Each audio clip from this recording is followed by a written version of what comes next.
Today we're finishing up the low profile intake manifold install and retaining as many of the basically free truck parts as possible. Keeping it low buck. Honestly though, to do it over again, I would probably just buy a Camaro tensioner though, because this took like an hour to machine this truck one, and it's only like 40 bucks I think for a Camaro one. I mean, I'm cheap, but Jesus. First one done. Man, I climb milled the second one on the second pass, the last pass. That looks really, really good. Okay, so I think this will work. The truck throttle bracket sits on the truck intake manifold like this. But what I'm going to do is flip it like this to use the intake bolts for the LS2, make a cut across there, and then flip the part where the cable goes through here and re-weld it. I think that will work. Alright, looks like I'm in pretty good shape here. So that is the cut up throttle bracket from the truck. Welded together with a drive-by cable throttle body on an LS2 intake, which is drive-by wire normally.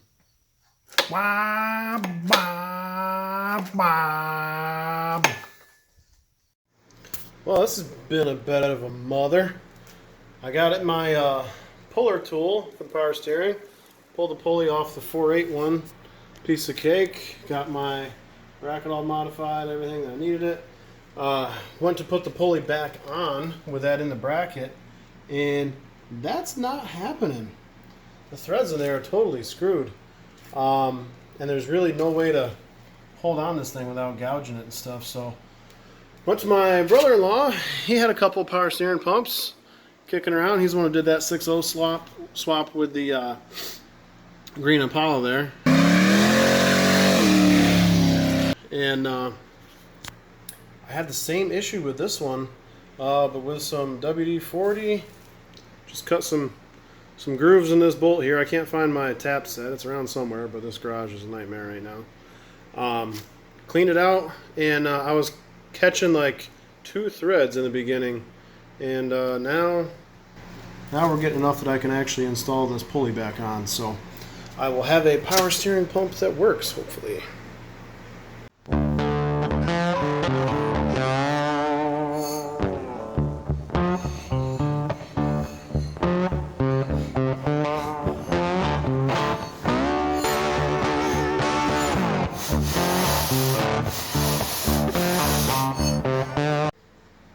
Well, sometimes you got to do what you don't want to. That's that 4.8 pump. This is the 5.3 pump I got from my brother-in-law. I got the pulley off of there, but it's not supposed to do that. So much for that pump. So we'll just stick with this one. A little gouged up, but I think the pulley will go back on okay. Well, it's not happy, but it's on there. So this power steering pump pulley kit that I bought didn't have just a full thread 3/8 bolt. So this is a hardware store deal, and that was the weak link. Probably fought me going back on because the shaft had to have some vice grips on it. But I'll just have to double nut this, pull this essentially all thread out now, and get another bolt, and should be good to go. I would not recommend you do this at home though. I knew eventually this license plate light that I wired in under the hood would come in handy. Put a little rocker switch on it. Well, call me stupid I guess, but apparently an extension cord is the wrong tool to measure with. Too much thickness I guess. It was the only thing I had laying around that was long enough. But I would say this belt is probably a little bit loose. So I cut up the old belt here. I don't have enough hands to show you at the moment, but I measured this, and this is 3 inches longer than I need with no tension on the tensioner. And when I crank that tensioner to bottom it out, it's 3.5 and then 2, I think. What are the numbers I put down? Yeah. So another belt it is. And I do want to show this idler that I got here. So it is a Chevy Blazer one, like $8. A little bit smaller than the truck idler that comes off, and what that does is it gives me a little bit more room right here at the water pump when everything's tight. And yeah, well, the belt I can't get tight here, but it gives me a little bit more room right at the water pump there, and a little bit less at the neck, which is also on the tight side. I borrowed this off my truck for the moment, but this is easier to crank up a little bit and get it out of the way, since the water pump ain't moving from where it's at. And figuring from the back of the engine, basically where it would touch the firewall to the front, I'm at like 29 inches. Water pump is basically the same as the intake elbow. So make sure that works with a Beretta. Well, 95 inches fits a lot better.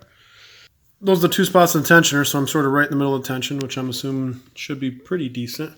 I've got good clearance between the water pump and the belt itself, and this water outlet will be good.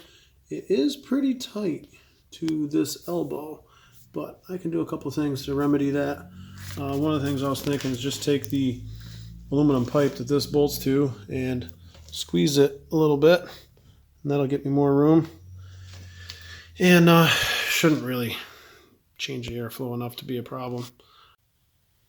Okay, or maybe you shouldn't take your advice from a guy on YouTube.